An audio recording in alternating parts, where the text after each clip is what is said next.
It seems to me that there are a massive pool of people, or if not massive, at least a substantial pool of people who want to become vets and who I would argue have some very good marks in high school. They should be able to become vets, but there's this bottleneck in terms of training. And so it seems to me that the simple solution then would be to say, well, we just need to have a bigger school for veterinary sciences.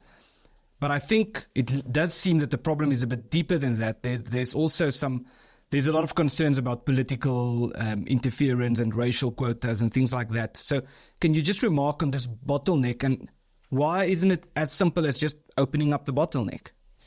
I think the issue is, as I stated earlier, there's only one veterinary school, and from a capacity perspective, they can only take in 200. Because the facility is as such that you need to have a veterinary hospital linked to it. Staffing, the size, physical size of the facility cannot accommodate anymore. So there's already plans afoot to open up a second veterinary faculty. However, that being said, our research has indicated to us that there are concerns about staffing a second veterinary faculty, since we are already short-staffed on our current veterinary faculty. So that creates a problem. Now, if we can maybe start talking about this, is so we need to get more vets into the country. For the short term, we can't produce them ourselves. That's not possible. We have a problem of retaining our vets in the country because we've identified a substantial portion of the younger vets wanting to leave South Africa for a number of reasons, which we'll probably get to at a later stage. So what's the alternative? We need to attract vets into the country. Okay, now this is one of the most wonderful countries one can live in for those of the listeners or viewers that haven't been here. From a biodiversity perspective, from a climate perspective, from a people perspective, it's a fantastic place to live in. So to make South Africa attractable for foreign veterinarians to come and work here, there's just a number of very small steps that needs to be taken to allow them to do so. Okay, so in part of our current structure, any vet in South Africa that completes their qualification are required to complete what's called the compulsory community services year, where they are placed inside state clinics around the country. They need to work for that year in the state clinic, and then they become a fully qualified veterinarian that can register and practice in South Africa. However, if you are a foreign veterinarian, it becomes a lot more tricky.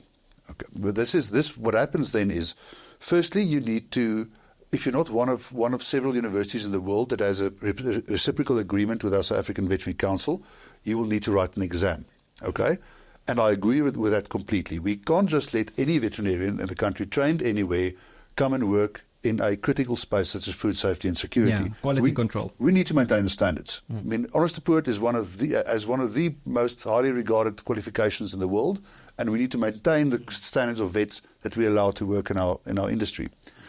However, even if they've completed that, the regulations as it stands at the moment, we understand that it's being looked at, requires that foreign vet to also do a compulsory community services year, which does not make sense because these posts are not necessarily available. These posts are funded by government. We know the funding is not available for that.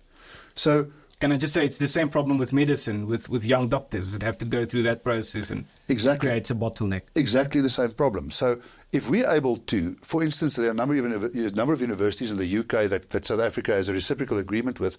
So if you qualify in the UK, you can just come and work in South Africa. But the compulsory community services here is the blockage at the moment, which can be removed at a stroke of a pen. It does not make sense. Okay, so if that happens, we can market ourselves as a place for young vets to comply their trade and work on a variety of different species. I mean, if you were to think about what it is in South Africa that we offer in terms of wildlife, in terms of a variety of production animals, in terms of domesticated animals, we're second to none.